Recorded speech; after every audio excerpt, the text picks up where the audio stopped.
ನೋಡಿ ಚುನಾವಣೆ ಹತ್ರ ಬರ್ತಿದೆ ಇಂಥ ಸಂದರ್ಭದಲ್ಲಿ ಪರಿಸ್ಥಿತಿ ಯಾವುದೇ ಕಾರಣಕ್ಕೂ ಸೂಕ್ಷ್ಮ ಆಗಬಾರದು. ನಿನ್ನೆ ಹೇಳಿ ಕೇಳಿ ರಾಮನವಮಿ ಸಂದರ್ಭದಲ್ಲಿ ಯುವಕರು ಘೋಷಣೆ ಕೂಗ್ತಾ ಹೋಗ್ತಾ ಇದ್ರು. ಈ ಸಂದರ್ಭದಲ್ಲಿ ಕೆಲವರು ಅಡ್ಡಗಟ್ಟಿದ್ರು. ಜೈ ಶ್ರೀರಾಮ್ ಘೋಷಣೆ ಕೂಗಿದ್ದಕ್ಕೆ ಹಲ್ಲೆ ಮಾಡಿದ್ರು. ಹಿಂದೂ ಸಂಘಟನೆಗಳು ಇವತ್ತು ಪ್ರತಿಭಟನೆಗೆ ಸಜ್ಜಾಗಿವೆ. ಅನ್ಯ ಕೋಮಿನ ಯುವಕರಿಂದ ಹಿಂದೂ ಯುವಕರ ಮೇಲೆ ದಾಳಿ ನಡೆಸಲಾಗಿದೆ. ವಿದ್ಯಾರಣ್ಯಪುರ ಠಾಣೆ ಮುಂದೆ ಸಂಘಟನೆಗಳು ಈಗ ಪ್ರತಿಭಟನೆಗೆ ಸಿದ್ಧತೆ ಮಾಡಿಕೊಳ್ತಾ ಇವೆ. ಹೀಗಾಗಿಯೇ ವಿದ್ಯಾರಣ್ಯಪುರ ಪೊಲೀಸ್ ಠಾಣೆಯ ಸುತ್ತಮುತ್ತ ವ್ಯಾಪಕ ಬಿಗಿ ಬಂದೋಬಸ್ತ್ ಪಡಿಸಲಾಗಿದೆ. ಯಾವ ರೀತಿ ಗಲಾಟೆ ಆಯಿತು ನಾವು ತೋರಿಸ್ತಾ ಇದ್ದೀವಿ.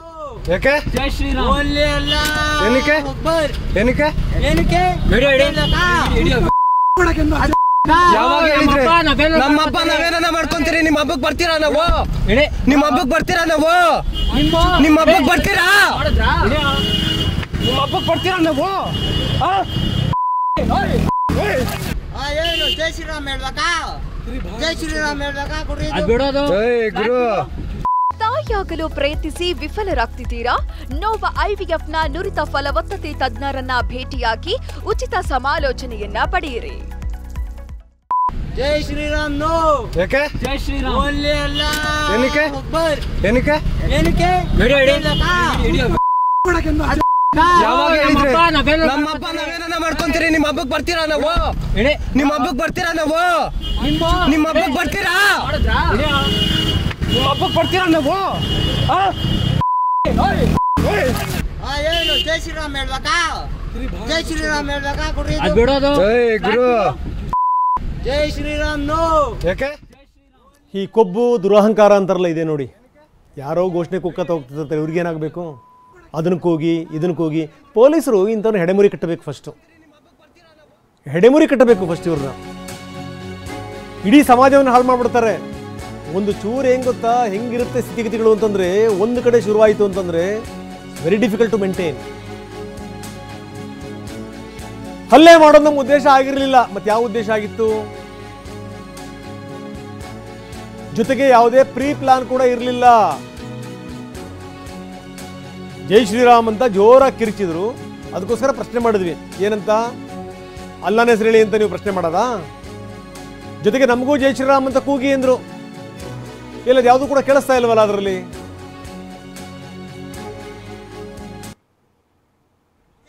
ಇದು ಸಂಗತಿ. ಜೊತೆಗೇನು ಅಂದರೆ ಮೆಲ್ಲಗಿದ್ರ ಜೊತೆಗೆ ರಾಜಕಾರಣ ಸೇರಿಬಿಡುತ್ತೆ. ಈಗ ನೋಡಿ, ಶೋಭಾ ಕರಂದ್ಲಾಜೆ ಆಕ್ಟಿವ್ ಆಗಿದ್ದಾರೆ. ಎಲ್ಲೆಲ್ಲಿ ಈ ರೀತಿ ಗದ್ದಲ ಗಲಾಟೆ ಆಗಿದೆ ಅವ್ರ ಮನೆಗೆ ಹೋಗಿದ್ದಾರೆ. ಅವ್ರಿಗೆ ಸಾಂತ್ವನ ಹೇಳಿದ್ದಾರೆ. ಪ್ರತಿಭಟನೆಗೆ ಸಜ್ಜಾಗ್ತಾ ಇದ್ದಾರೆ. ಇಂಥ ಪುಂಡ್ರಿದಾರಲ್ಲ ಈ ರೀತಿ ಗದ್ದಲ ಗಲಾಟೆ ಮಾಡುವಂಥವ್ರನ್ನ ಒದ್ದೊಳಗಡೆ ಹಾಕಿ ಫಸ್ಟು. ಪೊಲೀಸರಿಗೆ ವ್ಯವಸ್ಥೆ ಕೂಡ ಫುಲ್ ಫ್ರೀ ಹ್ಯಾಂಡ್ ಕೊಡಬೇಕು, ಇಲ್ಲಾಂದರೆ ಭಾಳ ಕಷ್ಟ ಆಗುತ್ತೆ. ಇಂಥವೆಲ್ಲ ಅತಿಯಾದರೆ ಬೇರೆಯವರಿಗೆ ಬೇರೆ ಬೇರೆ ಸಂದೇಶಗಳು ರವಾನೆ ಆಗ್ತವೆ. ಗೊತ್ತಿರಲಿ ಸರ್ಕಾರಕ್ಕೆ.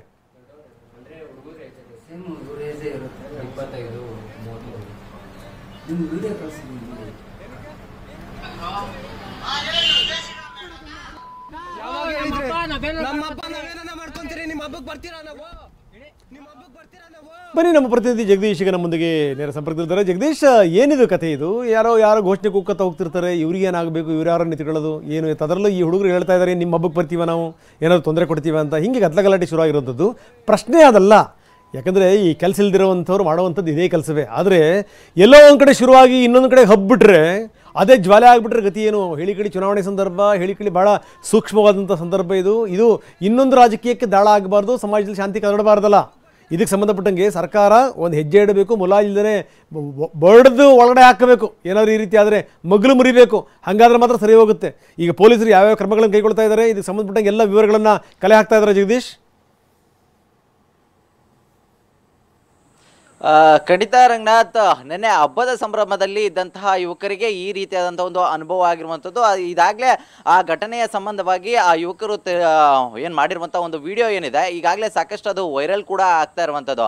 ನೆನ್ನೆ 3 ಗಂಟೆಯ ಸುಮಾರಿಗೆ ವಿದ್ಯಾರಣ್ಯಪುರ ಪೊಲೀಸ್ ಠಾಣಾ ವ್ಯಾಪ್ತಿಯಲ್ಲಿ ಆ 3 ಯುವಕರು ತಮ್ಮ ಕಾರ್ನಲ್ಲಿ ಹೋಗ್ತಾ ಇರುವಂಥ ಸಂದರ್ಭದಲ್ಲಿ ಏನು ಜೈ ಶ್ರೀರಾಮ್ ಅಂತ ಹೇಳಿ ಒಂದು ಸಾಂಗ್ಗಳನ್ನು ಹಾಕ್ಕೊಂಡು ಅವರು ಕೇಸರಿ ಧ್ವಜಗಳನ್ನು ಕೂಡ ಇಟ್ಕೊಂಡು ಹೋಗ್ತಾ ಇದ್ದಂಥ ಸಂದರ್ಭದಲ್ಲಿ ಬೈಕ್ನಲ್ಲಿ ಬಂದಂತಹ ಇಬ್ಬರು ಯುವಕರು ಈ ರೀತಿಯಾಗಿ ಅಡ್ಡಗಟ್ಟುವಂಥದ್ದು, ಜೊತೆಗೆ ಅವರಿಬ್ಬರ ನಡುವೆ ಒಂದು ಮಾತುಗಳು ಆಗುವಂಥದ್ದು. ಈ ಸಂದರ್ಭದಲ್ಲಿ ಆ ಯುವಕರು ಜೈ ಶ್ರೀರಾಮ್ ಅಂತ ಹೇಳಿ ಕೂಗಬಾರ್ದು, ಅಲ್ಲಾ ಅಕ್ಬರ್ ಅಂತ ಹೇಳಿ ಮಾತ್ರ ಕೂಗಬೇಕು ಅನ್ನುವಂಥ ಒಂದು ಮಾತುಗಳನ್ನು ಕೂಡ ಹೇಳುವಂಥದ್ದು.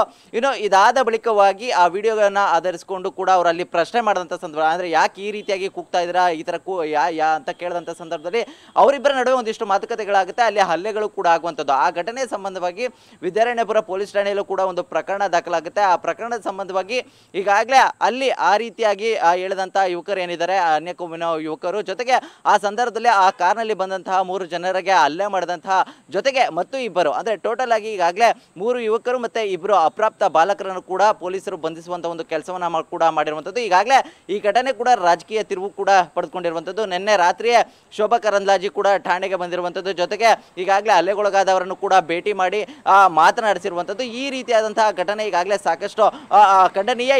ಈ ಪ್ರಕರಣದ ಬಗ್ಗೆ ತನಿಖೆಯನ್ನು ಮಾಡಬೇಕು ಅನ್ನುವಂಥ ಒತ್ತಾಯವನ್ನು ಕೂಡ ಈಗಾಗಲೇ ಮಾಡಿರುವಂಥದ್ದು. ಮತ್ತೊಂದು ಕಡೆ ಈಗಾಗಲೇ ಪೊಲೀಸರು ಕೂಡ ಈ ಘಟನೆಯ ಕಾರಣ ಏನಾಗಿತ್ತು ಅನ್ನುವಂಥ ನಿಟ್ಟಲ್ಲಿ ನೋಡಿದಂಥ ಸಂದರ್ಭದಲ್ಲಿ ಈಗಾಗಲೇ ಬಂಧಿತ ಯುವಕರು ಏನಿದ್ದಾರೆ, ಸಮೀರ್ ಮತ್ತು ಮತ್ತೋರ್ವ ಯುವಕ ಏನಿದ್ದಾರೆ, ಇವರಿಬ್ಬರು ಕೂಡ ಕುಡಿದಿದ್ರು ಅನ್ನುವಂಥ ವಿಚಾರ ಕೂಡ ತಿಳಿದು ಬರ್ತಾ ಇರುವಂಥದ್ದು. ಅಂದರೆ ಕಾರ್ನಲ್ಲಿ ಈ ಯುವಕರು, ಹಿಂದೂ ಯುವಕರು ಏನು ಕಾರ್ನಲ್ಲಿ ಹೋಗುವಂಥ ಸಂದರ್ಭದಲ್ಲಿ ಈ ರೀತಿಯಾದಂಥ ಒಂದು ಸಾಂಗನ್ನು ಹಾಕಿ ಜೈ ಶ್ರೀರಾಮ್ ಎಂಬುವಂಥ ಒಂದು ಘೋಷಣೆಗಳನ್ನು ಕೂಗುವಂಥ ಸಂದರ್ಭದಲ್ಲಿ ಆ ಸಮೀರ್ ಮತ್ತು ಮತ್ತೋರ್ವ ಯುವಕ ಬಂದು ಅವರನ್ನು ಅಡ್ಡಗಟ್ಟಿ ಈ ರೀತಿಯಾಗಿ ಒಂದು ಕೂಗಬಾರ್ದು ಅನ್ನುವಂಥ ವಿಚಾರವನ್ನು ಏನು ಮಾಡಿದ್ದಾರೆ, ಆ ವಿಚಾರಕ್ಕೆ ಸಂಬಂಧಿಸಿದಂತೆ ಯಾಕೆ ಈ ರೀತಿ ಮಾಡಲಾಗಿತ್ತು ಅನ್ನುವಂಥ ವಿಚಾರಣೆ ಕೂಡ ಮಾಡುವಂಥ ಸಂದರ್ಭದಲ್ಲಿ ನಾವು ಇದು ಉದ್ದೇಶಪೂರ್ವಕವಾಗಿ ಮಾಡಿಲ್ಲ, ಜೊತೆಗೆ ಯಾವುದೇ ರೀತಿಯಾದಂಥ ಒಂದು ಪ್ರೀ ಪ್ಲಾನ್ ಆಗಿರಲಿಲ್ಲ, ಬದಲಾಗಿ ಅವರು ಹೋಗುವಂಥ ಸಂದರ್ಭದಲ್ಲಿ ವಿಂಡೋವನ್ನು ಇಳಿಸಿ ನಮಗೆ ಬಲವಂತವಾಗಿ ಕೂಗುವಂತೆ ಜೈ ಶ್ರೀರಾಮ್ ಎಂದು ಕೂಗುವಂತೆ ನಮ್ಮನ್ನು ಕೇಳಿದ್ರು, ಹಾಗಾಗಿ ನಾವು ಅದನ್ನು ಕೂಗಲ್ಲ ಅನ್ನುವಂಥ ವಿಚಾರವನ್ನು ನಾವು ಅಲ್ಲಿ ಪ್ರಸ್ತಾಪಿಸಿದಂಥ ಸಂದರ್ಭದಲ್ಲಿ ಈ ರೀತಿಯಾದಂಥ ಒಂದು ಗಲಾಟೆ ಆಗಿದೆ ಅನ್ನುವಂಥ ವಿಚಾರವನ್ನು ಕೂಡ ಹೇಳಿರುವಂಥದ್ದು. ಈಗಾಗಲೇ ಈ ಘಟನೆಯ ಸಂಬಂಧವಾಗಿ ಕೂಡ ಕೆಲ ಬಿಜೆಪಿ ಕಾರ್ಯಕರ್ತರು ಕೂಡ ಇವತ್ತು ಪ್ರತಿಭಟನೆ ಮಾಡುವಂತಹ ನಿಟ್ಟಲ್ಲಿ 4 ಪೈಕಿ 2 ಯುವಕರು ಎಣ್ಣೆ ಹೊಡೆದಿದ್ರು, ಅದೀಗ ದೃಢಪಟ್ಟಿದೆ. ಬಂದು ಹೇಳಿದ್ರಲ್ಲ, ಇಬ್ರು ಬಂದು ಓನ್ಲಿ ಅಲ್ಲ ಅಂತಿದ್ರಲ್ಲ, ಇವ್ರು ಎಣ್ಣೆ ಹೊಡೆದಿದ್ರಂತೆ, ಗಾಂಜಾ ಹೊಡೆದಿದ್ರ, ಇದ್ರ ಬಗ್ಗೆ ಇನ್ನೂ ರಿಪೋರ್ಟ್ ಬಂದಿಲ್ಲ. ಟಿವಿ ನನಗೆ ಪೊಲೀಸ್ ಮೂಲಗಳು ಮಾಹಿತಿ ಕೊಡ್ತಾ ಇವೆ, ಇವರಿಬ್ರು ಕೂಡ ಕುಡಿದಿದ್ರು. ಆರೋಪಿಗಳನ್ನ ವೈದ್ಯಕೀಯ ಪರೀಕ್ಷೆಗೆ ಒಳಪಡಿಸಿದ್ದಾರೆ ಪೊಲೀಸರು. ಇವ್ರು ಏನಾದರೂ ಸ್ವಲ್ಪ ನೀವೇನಾದರೂ ಇವ್ರನ್ನ ಸದರ ಬಿಟ್ಟರೆ, ಇರ್ಲಿ ಬಿಡಿ ಏನೋ ತಪ್ಪು ಮಾಡಿದ್ರು, ಏನೋ ಭಾವೋದ್ವೇಗಕ್ಕೊಳಗಾದ್ರು ಅಂತ ಬಿಟ್ಟರೆ ಜಾಸ್ತಿ ಆಗುತ್ತಿದ್ದು. ಹೀಗಾಗಿ ಯಾರು ಈ ರೀತಿ ಮಾಡ್ತಾರಲ್ಲ, ಒದ್ದೊಳಗಡೆ ಹಾಕಬೇಕು ಫಸ್ಟು. ಹೇಳಿ ಕೇಳಿ ಭಾಳ ಸೆನ್ಸಿಟಿವ್ ಇದೆ ಈಗ ಸ್ಥಿತಿ. ಇಂಥ ಸಂದರ್ಭದಲ್ಲಿ ಯಾಮಾರೋದು ಬೇಡ.